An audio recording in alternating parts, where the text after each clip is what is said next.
Hello everyone on YouTube. This is Sunbro413.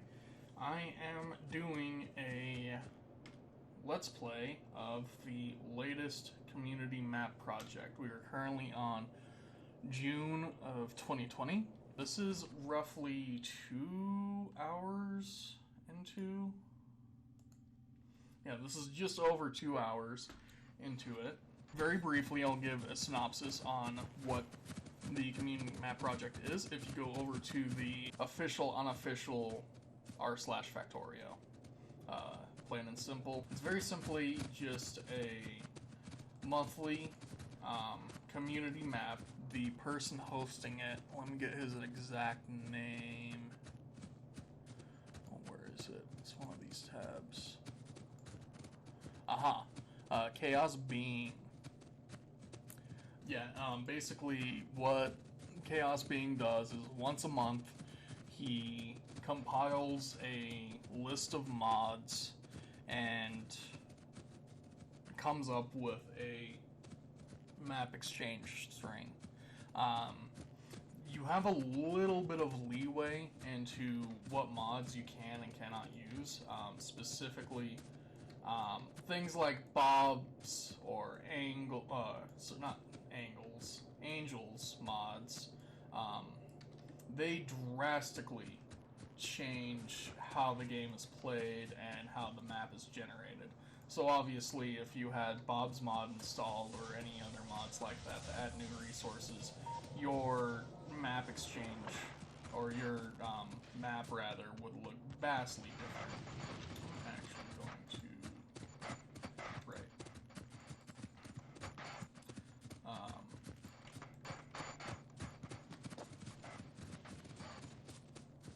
I'm only get some more underground belts built up. How much coal is that? That's plenty.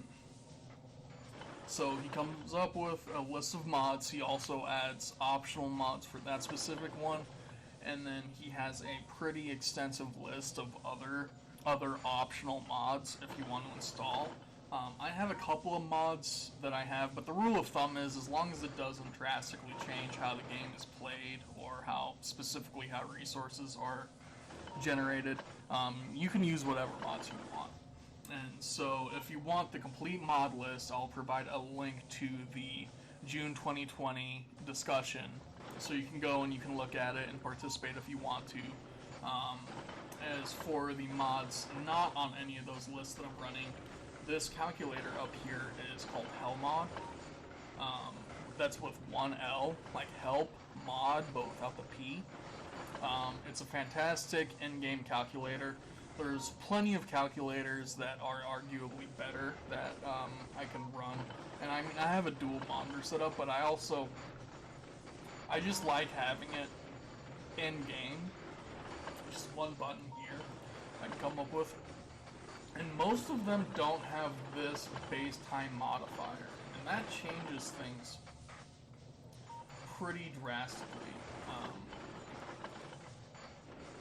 For example, if I wanted to produce 500 red science in 1 minute, I messed this around because in the previous recording I was explaining it, so I'll try to keep it short here but still cover the basics. You create a production block and you choose what you want your output to be. So let's say we want to have green science, and then you choose what period of time you want to have to produce, and then you can choose how many you wanted to produce. So if I wanted to say do like 600 science packs in 1 hour, you can pretty easily get that done with 2 factories, but then you can go here and add this, and add this, and then also add the, and then this.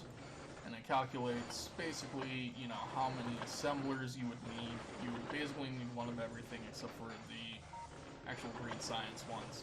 But let's say we bump that to making 600 in 1 minute. Suddenly you need 120 factories making just the green science. You need 5 making belts. You need 10 making inserters, so on and so forth. It's one of the only calculators I've found that has that option, which I really like. because I eventually want to make a mega base. I have another save. I'm not sure if I'll do a let's play. I'm planning on just doing a time lapse of it. I also want to try and making a time lapse of this one. I'm kind of just kicking into overdrive. I want to start producing a lot of content. Speaking of that, let's go ahead and get this before I have another power brown out.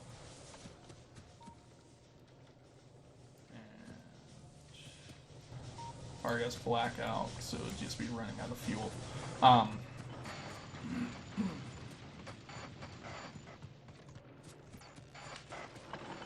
Basically, I want to start with this. This is going to be the one I wanted to been doing. I was actually participating in the May challenge, but I ran into some issues with my computer. Something in my registry, I don't know if it seems like I had a virus. And I cleaned it out, but it did a little bit of damage to my registry, and it was blocking a Windows update from going through. And unfortunately, I tried every other alternative fix, but at the end of the day, I had to basically reinstall Windows. And I might still have the save file, but even if I did, this happened like in the middle of the month, and so I would have had less than 15 days progress on it. And so I'm kind of just scrapping, May 2020.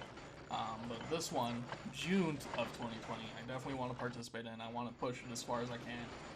I've never done a proper Death World. I've messed around a little bit, but I've never really gotten to the rocket launching stage in the Death World, so this is going to be pretty interesting for that reason. Mods that are not on that mod list. Hell mod.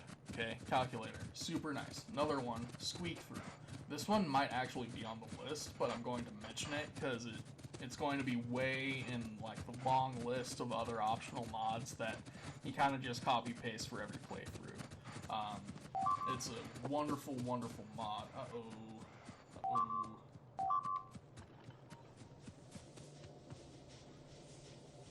And then let's get these mini turrets down.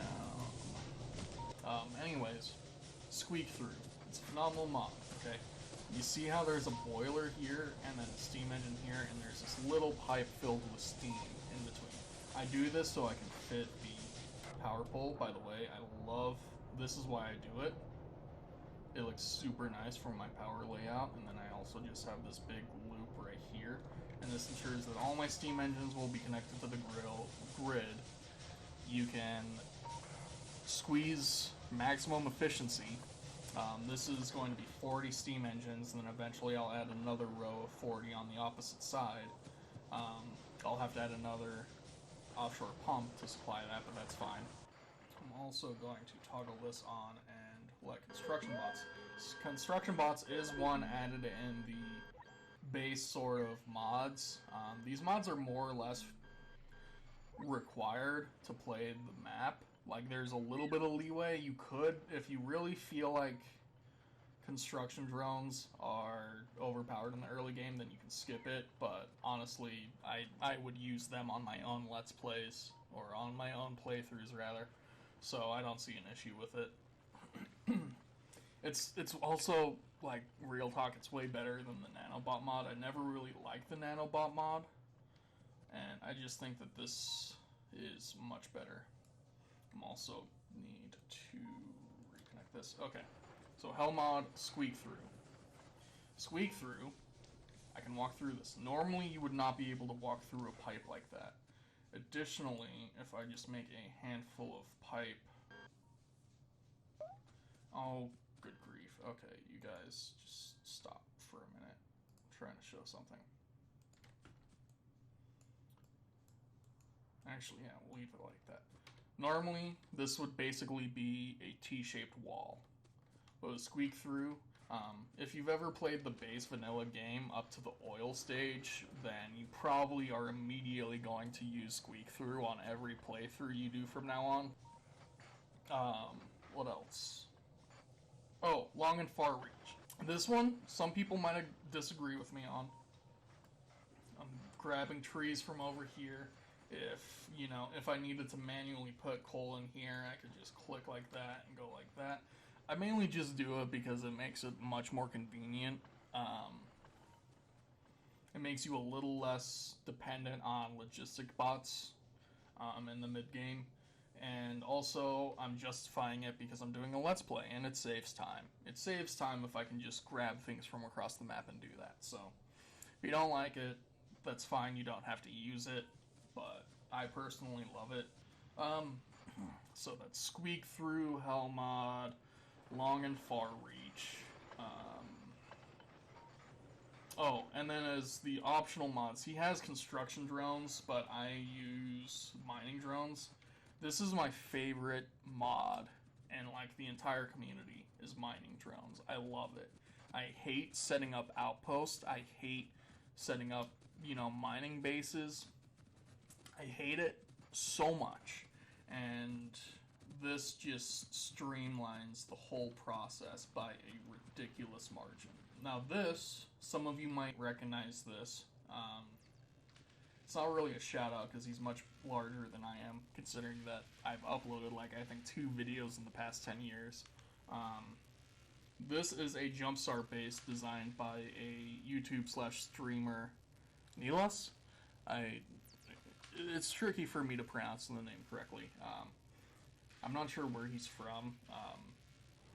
He designed this jumpstart base. This will handle all of your green and red science, and this is designed to, like the name suggests, jumpstart you to where you can make your starter base, and then once you complete the game effectively, you launch rocket and you start getting I call them rocket science packs because the only way to get them is by launching the rocket. I think technically they're called space science packs, which is, it's pretty accurate.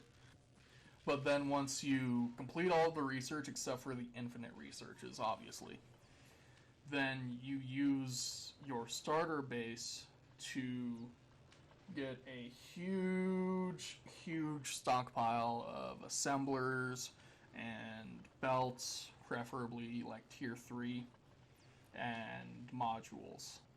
Yeah, Nielhouse designed this. I use it a lot. It's like one of my favorite jumpstart bases because, first of all, it's really nice and compact, and secondly, it acts as a pretty good starter mall. Speaking of, I should probably, belts aren't too important, but I should probably set a limit on this and this once they get going. It's a fantastic jumpstart base. Highly recommend it. And basically all you've missed was 2 hours of me basically getting the, starting researches done. Your automation, your gun turrets, military. I get military super early because I think the pistol is absolute dog shit, for lack of a better word. And obviously green science and steel processing. And I still need to set up my steel processing. This is normally with his design. This is normally a miner, and it also does not have the inserter set up, but it's pretty easy with the blueprint that I found, at least. Another thing, importing blueprints no longer works. They finally nerfed it, and you need to have the construction bot research in order to use, blueprint tools and whatnot. I think, yeah, construction robots. And once you have that, then you can do blueprints.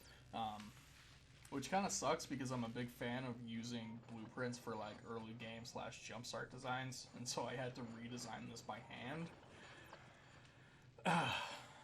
Very, very painful process, but I got it done. The one advantage to doing it, but I used to always do this anyways, is construction bots and even these construction drones from this little mod. They are terrible. I don't need that one, do I? No, that's fine. Anyways, they are terrible at placing power poles, because they'll place them at random times, basically. Like, it all depends on, like, which drone picks up the power pole first and which one gets to the spot to place it first. There's a lot of randomness involved, and so it makes your wires a mess. And so, even when I get to the point of using construction bots, I'm going to turn off at least the drones or the network or whatever I have to, and manually place the power poles. And then you can turn it on and let the machines, place it all down and all that good stuff. So now that we've gotten the introduction done, my plans, let's see, how long have I been recording? That was like a 20-minute introduction. I will try to edit that down a little bit. What is... Huh. Was it because... Yep. Fascinating. Interesting. Anyways, I think I will go ahead and put a pause in here, or stop the recording here, so this is just the introduction episode. The next episode, I'm planning on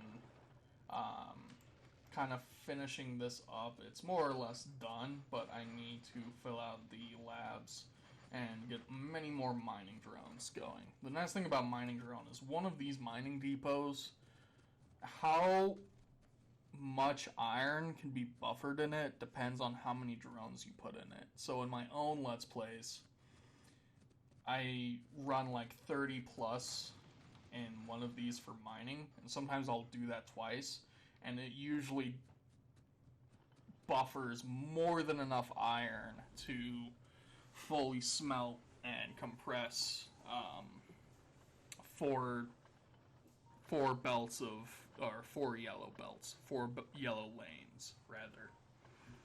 So when you get to making the bus, just a couple of mining depots for iron, and then 1 mining depot for everything else.